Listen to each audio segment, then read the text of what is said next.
this morning. But before then, let's quickly see what's happening in our dailies this morning. While we try to connect with Side Forward, you can join us live on Facebook and YouTube at Mainland 98.3 FM. We're currently streaming live on Facebook and YouTube at Mainland 98.3 FM. So whichever platform is convenient for you, either Facebook or YouTube, just search Mainland 98.3 FM and get to listen to us. You have Radio Garden app on your mobile phone.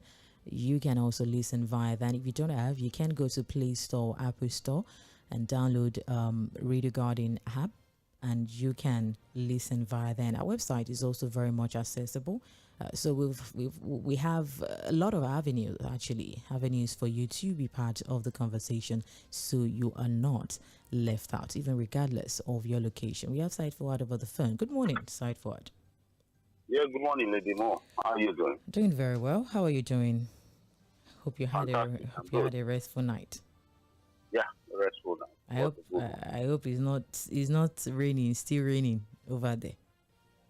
Well, it's still cloudy. Okay. Heavy, but no rain at least for this morning. But I think it drizzled over the night. Yes, it rained. Did it drizzle at your side? Rained. Yes, it rained actually at around Ifako. Well, we've been told that this coming days are going to be heavy with rain. I just hope people who live in flood-prone areas are taking note and are already in the need to move to higher ground. Don't wait till the water comes and then becomes a problem. These waters are going to definitely come as the rains are falling. The rivers are getting filled up. They may burst their banks. The dams too. My mind always on the dams too. When it gets to a particular point, you might begin to see the authorities releasing some of these waters into the water bodies around, and because that might overflow into community. So, just hoping that people who have faced this thing for years are getting a bit more proactive, moving to higher ground before the water comes.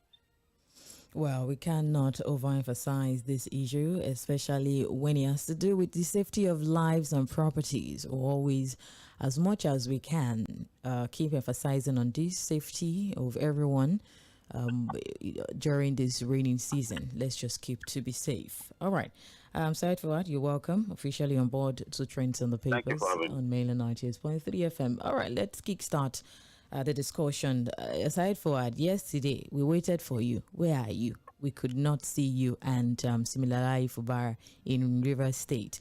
As you know, we congratulated you about the end of the state of emergency in Rivers State. And so yesterday, we couldn't see the presence of the suspended governor. Our supporters gathered, mobilized themselves to see the return of Fubara yesterday. They thronged to the gate of the government house along the Azikiwe Street, Port Harcourt, as early as 6 a.m.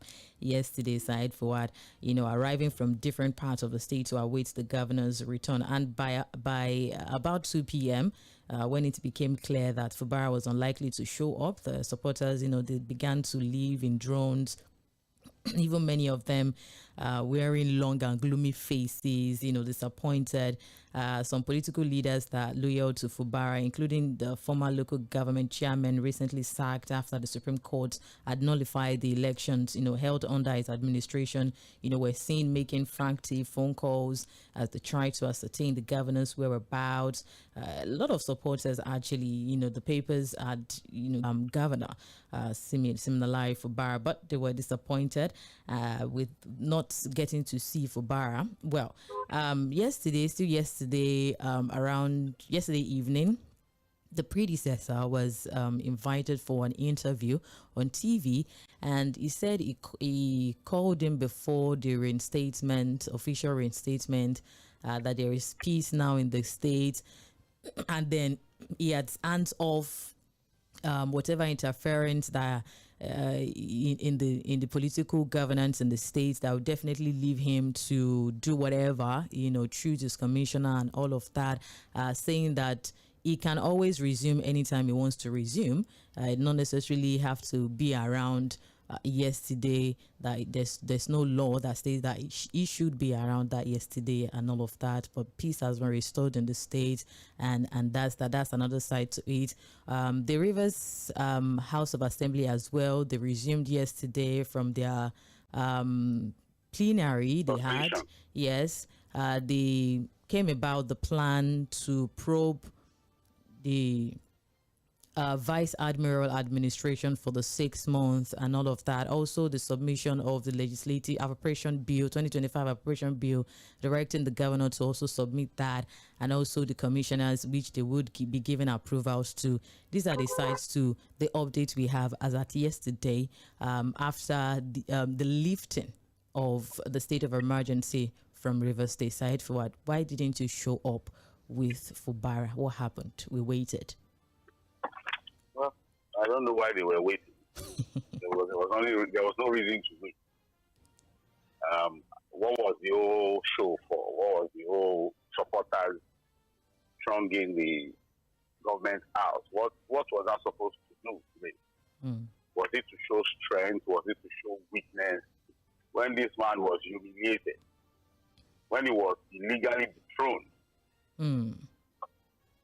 permit me to use the word dethroned here. We didn't come out in troops then to Yeah, there were one or two protests, but I told you that you begin to see all manner of peace and solidarity. But does it really matter? Does it add any value? What does it do really? If Fubara is a man that has been, humbled, not only humbled, he has been humiliated, and there's really nothing left, if you ask me. And I know why I'm saying that there's really nothing left. And you can see the deliberate positioning of the man that is in control of the state by proxy, from Wike. See that he always wants to be at the center of all the conversations. You see that he deliberately puts his media, his interviews, his strategy, because he wants to continue to control the narrative. I listened to him painfully, actually, because of the kind of job we do, you just have to listen. You have no choice. You have to listen to him. Even though you know that half of the things he's saying does not even really make any sense. The reality of democratic governance. You understand what I'm saying? Right. These are guys who are happy to talk about the dirty politics they play, the politics of money politics, how they monetize, how they also, all manner of very dirty kind of politics they play, And so, when the era where our politicians, again, are not even taking any lessons from what happened in the past, and how some of our political experiments failed. The funny thing about Fubara not showing up yet, something just keep coming into my mind. Yes. Because again, we had some of our friends who were journalists also who giving us feed, and we're hoping to see what the atmosphere would look like if he eventually shows up at the government house. Look, he wasn't going to show up. Now, could it be that somebody called him from Abuja and said, "Oh, why all of this show? Did you arrange it? Why are they there? Okay, don't go there today." You think it's not possible? What is not possible in our political space? It's a government that would be teleguided. Forget about I will not interfere. I can do it as commissioner. Don't you know it was done before? Before they fought, wasn't it that they gave him the list of everybody that was going to work? And now that they've humiliated him and taken almost all the powers away from him to function, really, it's going to be a matter of them dictating to him. So he may have also been dictated to. Don't go to that place. Why are those people there? You understand what I'm saying? Because again, in the interview, I said I spoke with him. And it's like he's ready to return. So they keep speaking with him. And we know that in speaking with him, it's going to be most likely about control. Do this, don't do that. So what manner of governor is that? Will interfere. And the legality of the emergency rule itself is to continue to interfere and control the governor. And it is so shameful to see people celebrating where people will rule and then impose their pupils that they teleguide. It's in this country now that we are seeing governors who are prostrating to Godfathers, holding Godfathers' legs. When you hear people saying, didn't I produce the governor? Was it supposed to be you producing the governor or the people producing their governor? And we come here and begin to talk about that kind of useless politics that are taking us nowhere.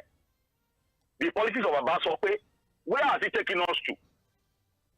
And where will it take us to? Can it even take us anywhere in reality? So let people continue to celebrate. And that's why we are telling people that, look, as it is, it's almost like a failed experiment. We are just hoping that everything does not fail completely. So why did the people that went there to even do what? What were they there for, really? Resumption. To celebrate what or what?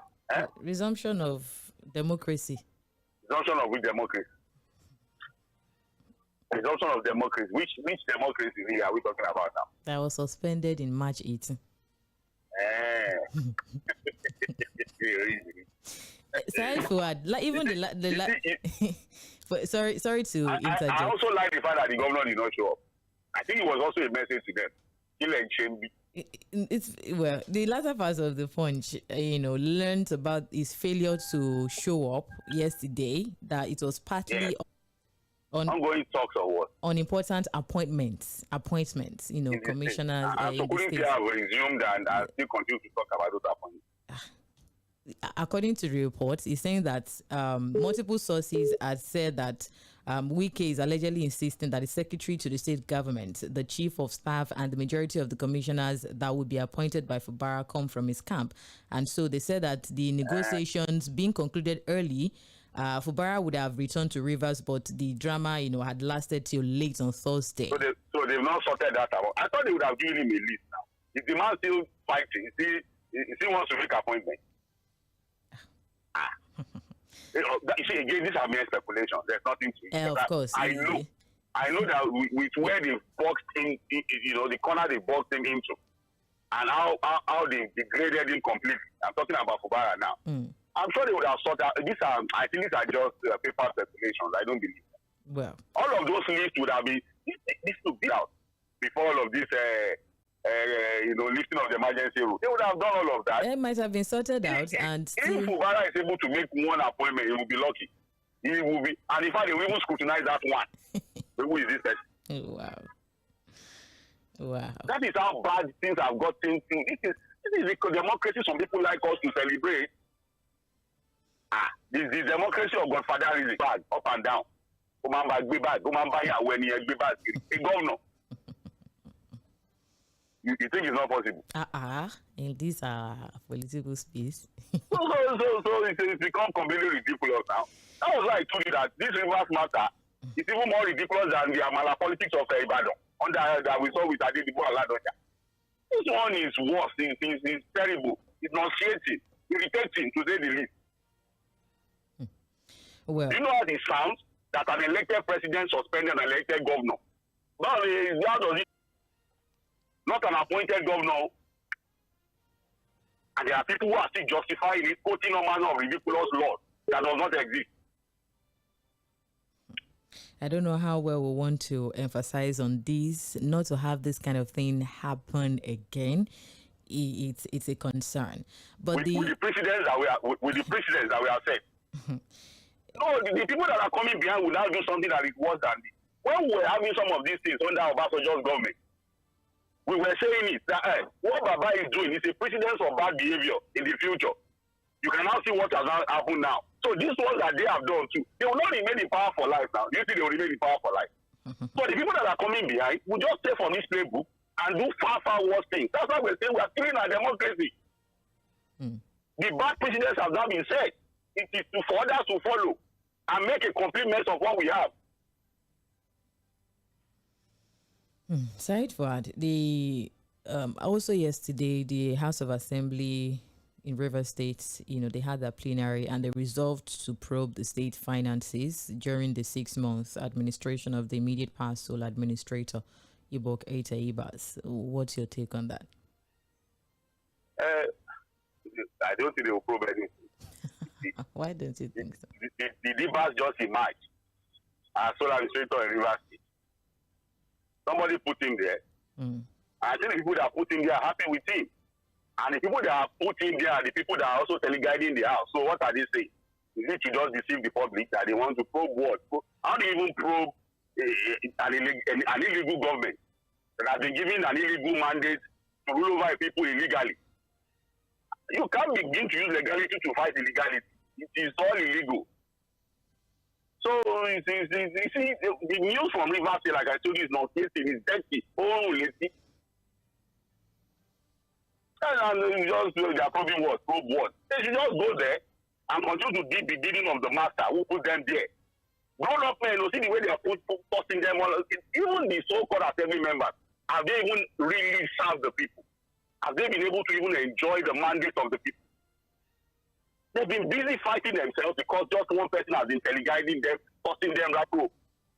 Home fighting was drawing his ears for legislators. That whatever the governor gives, you just sign it. So even if we don't understand it, just sign it. Yaya Bello telling House of Assembly members that don't tell all this democracy that people are talking about, don't listen to them. Whatever the governor brings, just sign it. Even if you don't understand it, sign it to celebrate and continue to celebrate. Home fighting, didn't you see? They even sat on the floor. Well, side forward. Page 2 specifically captures these across newspapers this morning. Page 2 captures that in the Punch newspaper. Also the Guardian newspaper has that precisely on page 6 in the Guardian. The Vanguard has that on page 5 in the Vanguard newspaper for more updates. Still with the Punch newspaper, let's move on and talk about local rate. Now, the Nigeria's manufacturing sector has now sunk deeper into deficit as imports of manufactured goods outpaced exports by more than 14 trillion naira in the first half of this year, 2025. And the latest data from the NBS highlights the scale of the country's industrial crisis and reinforce calls for urgent government action to reverse the trend. Now, the NBS, according to the NBS, the value of the manufactured goods imported between January and June had stood at 15.39 trillion naira, while exports during the same period, from Nigeria to other countries stood at 1.09 trillion naira. That's import 15.39 trillion naira, and export is just 1.09 trillion naira. And this has created a deficit of 14.3 trillion naira in only 6 months. Continuing a long-standing imbalance that underscores Nigeria's reliance on foreign product and troubling confirmation of what manufacturers have repeatedly warned about. That is simply a confirmation that domestic manufacturing is still very, very much struggling, and more needs to be done to mitigate the widening gap. And even similarly, the president of the Lagos Chamber of Commerce and Industry, Gabriel Dausa, has said that the numbers reflect the depletion of Nigeria's production capacity. They had mentioned a lot of factors. They noted that widening deficit had put pressure on the foreign exchange market, had contributed to naira depreciation, and even eroded the sector's role in driving economic growth. That the structural weaknesses behind the Nigeria's manufacturing deficit are not new. And so they pointed to, chronic issues like low competitiveness, lack of raw materials, high energy costs, even weak export infrastructure and inconsistent policies. And they are explaining that the deficit is not only a result of consumer choices, but also government procurement patterns. Has to do with heavy purchases for government contracts and infrastructure projects. That domestic production is still very, very much low, and their ability to even compete has continued to constrain export. And they also mentioned the factor of energy, which has remained one of the biggest burdens of manufacturers, accounting for up to 40% of operating cost in some industries. The unreliable national grid has definitely forced many factories to depend on diesel generators, which has raised expenses, saying that way forward lies in leveraging reforms that allow the state and private entities to generate and distribute electricity. He actually cited examples of industrial estates in Lagos, Imo, Abia, and Edo State that have adopted independent power supply arrangement. And so they urged the federal government to fast-track, licensing for independent producers and resolve the community disputes that often stall, power projects. They actually mentioned a lot of issues right here about the decline in local production as to the export rates, which we are even running on deficit as at now. Side forward, where do we go? We go nowhere now. We are going nowhere. It's what it is, even from the report. You can see that we are going nowhere, really. again, it's a very simple thing. You highlighted several reasons given by the Manufacturers Association of Nigeria. A long list of reasons why we have that huge deficit between export and import, imported manufactured goods. And it should be troubling because you're talking about trillions of naira. You understand what I'm saying? Right. So, again, because again, you will now discover that with what we have, the duties that you have to pay. In reality, a lot of the things, let me give you an example. If you produce rice locally as a rice farmer, you'll be surprised that if you have to import the same rice into the country, it's cheaper. Despite duties and no manner of things that you have to still go through. You mean multiple taxation? Again, there are issues. In fact, this is the worst time for anybody to be a manufacturer, a local manufacturer. But what do you think if pharmaceutical companies were leaving the country? And in fact, their business model will say that, look, you know what, we'll go somewhere else to produce these things and then export it to your country. Come and import it. Like, better for them to go set up those factories elsewhere, produce those things elsewhere, and then allow you to come and bring it in. Because there are too many things that manufacturers are going through at this time. Sourcing for raw materials problem, energy cost problem, operational cost problem, taxes and levies, the inconsistent government policies and a very terrible justice system. And then, to cap it all and make things even worse for manufacturers at this time, the purchasing power of the people have also gone down. So even as a manufacturer, if you have to go through all that storm, you wade through that storm, struggle through everything, you are able to eventually produce and take your product into the market. Where is the money to buy it? People don't even have the money to buy it because it's now about what you call a scale of preference, competitive need.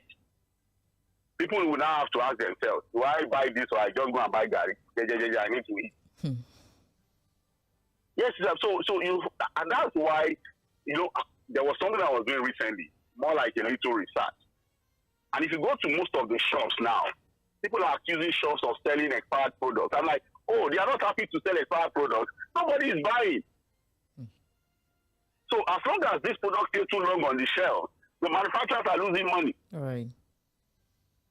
The products too are too expensive. If you look at all of the factors of production and how difficult it is to even put a product out there. So it is triple jeopardy for manufacturers at this time. And so when you see the government talking about a $1 trillion economy, you just laugh. Where is it going to come from? Well, all is well. Page 9 captures that very story in the Punch newspaper this morning. I'm sorry, one more thing. Manufacturers can't even access loans. Right. The interest rate, no reasonable manufacturer will go into the bank and say you want to go and borrow money at almost 30% interest rate. How do you do that? When you are not even sure if you produce the product anybody will buy. All is well. Away from that, still with the Punch, 2 separate fire incidents. We're getting update from the 2 separate fire incidents that are rocked Lagos Island Business District on Tuesday, which are the second, gutted Mandela's markets and adjoining plazas along, Taiwo two-story building, which had, thick smoke coming out of the windows, while others were rescued with the aid of ladders by residents and passers-by. In the last 48 hours after the incident, a total of 10 individuals, staff members of the FIRS and United Capital, a financial and investment services quarter in Itawa, had died at the various hospitals they were taken to. According to some officials involved in the rescue operation, the asado smoke that they had inhaled in the building. And so fresh facts have emerged on the cause of the death recorded in the fire at Afriland Tower in Lagos Island area of Lagos State, as officials that we have for those that were confirmed that dead when they were taken into the hospital. Quite a very sad incident. Have now lost their lives. Now this morning the numbers have gone up to 10. Very, very unfortunate. Something very this is an avoidable death. So again we need to check the safety standards in most of these public buildings, commercial buildings, shopping malls, high-rising malls. Right. Because when you are choked, you run through your lungs. There's a level of smoke you inhale. Right? It just breaks the body down and the person is gone. So it's very unfortunate, very sad to see this happen There have been a lot of talks about the fact that, again, people to cope with, you have people now, getting alternative sources of power. They are different also. You have people now under their staircase, in their basement. It's also doing their job, really, to check some of these things that are coming to the country. You understand what I'm saying? Right. How standard are some of these things? Batteries, Because again, I was having a conversation yesterday. I said that, look, you might be looking at a building to think that, well, the utilities are supposed to be central, power supply and what have you. But again, if you have a building that has several offices, you might have some offices that, look, we are not going to be part of the central arrangement. We want to have our own power arrangement. And so maybe they go into inverters and what have you. And God knows the kinds of inverters and batteries people are installing for people. Apart from that, the Lagos State government man, Mr. Oki, I saw him threatening, pull down buildings. There are too many adjoining, blah, blah, blah. Yes, we understand that Lagos Island needs a lot of cleanup. Because again, it's become one too many fire incidents in that central business district. But again, these things did not just happen overnight. These are violations that happened for years without anybody stopping it. So I understand his frustration. It's also from that part of town anyway, so it's understandable if he gets a bit frustrated by this one too many. The kinds of buildings you say there, those constructions are scary. Because apart from the commercial side, what of the residential areas? Right. The way those buildings are clustered up, built into one another. When they build those things, is there any concern for emergency exits? Are there really emergency exits in those buildings? Do you know the buildings I'm talking about? Or you want me to take you to the island? Together. If there's a major fire incident or a major problem, how do they get out of those buildings? Too close for comfort. Cramped together, all lumped together. So I don't know. The building control agencies have a lot of work to do. The Lagos State Safety Commission has a lot of work to do. I also think that there should be a lot of safety audits of most of the commercial buildings on the island particularly, and in Lagos in general. And then we could also have safety drills. So if this happens, this is where you are supposed to do. If there's a fire incident, we must always anticipate, get a bit more proactive about this thing. So we don't get, anyways, the Punch newspaper has that very sad story about reports as well. Speaking still with the Punch newspaper, the Nigerian Police Force has disclosed that at least 1,666 Lagos residents were killed in unnatural circumstances like homicide and suicide, among others, between January 2020 and December 2024. That's according to the NPF, Nigerian Police Force pathologist, ACP Samuel Kenshiro, when he was at the public presentation of the report on the cases of femicide in Lagos State in Ikeja. So according to him, they said the report had focused on incidents involving homicide, suicide, misadventures, and other unnatural causes. Aimed to create awareness and advocacy about the issue, which were women, 1,306 were men, while, gender of 10 others could not be ascertained. He was speaking on the importance of the initiative. He said that the data were gathered to form the basis for informed decision-making and awareness about the menace of femicide. And according to him, said the data had also revealed that most of the femicide cases were perpetrated by intimate partners of the victims. He also recommended the adoption of electronic data storage and improvements in the information gathering process for cases involving crime investigation. He spoke about a lot of things, attributed the low femicide rate to the proactiveness of the police and other relevant stakeholders in the state, adopting or giving command to adopt recommendations from the findings of the report to draw up actions plans, in tackling crimes in the state. And, it brought questions of tolerance when I saw the cause of, this issue about this happen with how well we can encourage ourselves with regardless of whatever is going on side for it. I see more mental health issues. You see that, for example, can we have a study to check how living in Lagos can help to improve or on the other side affect mental health of the Gosha? The daily routine of going through traffic, Because again, it's almost like people are not well. When it's not about you have time or you are addressing. There's a problem. People are killing themselves and also killing their partners. That's what the report is telling you. And so it's not just about soul health of people. How mentally stable are people? So what is causing these things where people get to the point where they kill themselves or then they kill their intimate partner? That's the issue, really. We probably need to do a study to check whether living... Lagos State Police Command also had confirmed the arrest of a member of the NURTW Lagos State, Samsideen Adio, for allegedly beating a dispatch rider to death in Lagos Island area of the state. Allegations that that Adio had, scratched the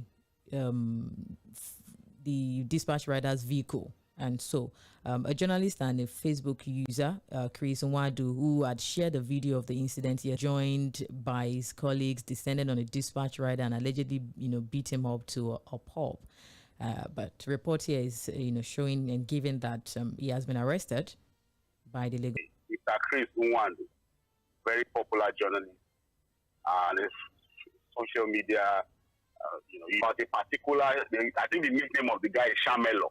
Something on Lagos Island there. He said it happened somewhere around Tapa. Lagos Island, and that look a bike rider, a dispatch rider had crashed his car or his vehicle. And you could scratch the motor, for God's sake. Lady Mo. Don't scratch the motor. And you could see the guy, the dispatch rider appealing, begging, and the guy came down, held him, beat him up, and now I thought that it was just about, because I was waiting to see whether the police, the new PRO should get better start doing our work. And don't let us journalists miss Benjamin Udeyi who have gone to Abuja. Because if you look at the report, all through, the journalists before they put out the report, were trying to contact her, nothing. Those were issues that a Benjamin Udeyi would have addressed. This is what has happened, because the report of the man's arrest is not even sure, because it was only given by somebody who is not even authorized to talk about the issue. It's a bit speculative whether the guy has actually been arrested, because the police people who said he has been arrested can't even be identified in the story. That would have been the job of the Lagos PRO. So the woman, the new auntie that have been given the job for PRO in Lagos, it should not allow us journalists begin to mix Benjamin Udeyi just like that. So we prove that the numbers were not going. You can't be an absentee PRO, not even like a state like Lagos. Absentee police PRO that we will not be able to reach. How does that work? Now, to demand that beat somebody, if it is true that the guy is dead, we will be waiting to see how he will be presented in court for murder. The fact that crash your vehicle and they gathered. You know this thing about gangsterism, pouching that has taken over the whole of Lagos State. Everywhere. They've been emboldened. They can beat anybody up. This is a jungle, and later they will say it's a mega city. A mega city. Cosmopolis. So we want to see if it's true that is why that died. I'm sure the human rights people are listening. Some of the rights organizations are also listening. That is a Nigerian that was beaten to death for scratching a car. So I call Lungo. I saw the video. I'm like, this guy in Isuuru, this Shamela, what did they call it? It's a big deal. It's scratched. Now you are beating him to death according to the way it is true. So wait to see when PRO must tell us what has happened, whether truly this guy has been arrested, and when he will be presented in court that the guy was killed. But the report is saying that the guy died. Right. What is it? And if you don't have class, you don't have class. That's just it. You can have all the monies in the world. Once you are classless, you are classless. That's just what it is. Well, that's still with the Punch newspaper as well. Quickly from the Guardian newspaper, let's take a trip to Osun State before we call it a morning. Administration in Osun State lingering. The Osun State chapter of the PDP has called on the Chief Judge of the Federal High Court to probe this connection with the stalemate at the local government level in the state. The letter purportedly directed that a case before a vacation judge be heard by that judge substantively even after the vacation, and earlier in the state, Christopher, to be precise. And according to the major opposition party, he had that Christopher is, grossly not being empathetic towards the plight of the members of the state National Union of the Local Government Employees, that's NOGE, in Osogbo yesterday on the ongoing legal tussle. The state PDP chairman, Sunday BC, described the letter and its circumstances as a bizarre and unprecedented abuse of judicial process. And according to the PDP, the suspicious letter was written even though no party before the court had applied for such a transfer. The party also alleged that the letter may have been backdated to achieve political ends, warning that such action, if confirmed, would amount to a grievous injury to the nation's judicial integrity.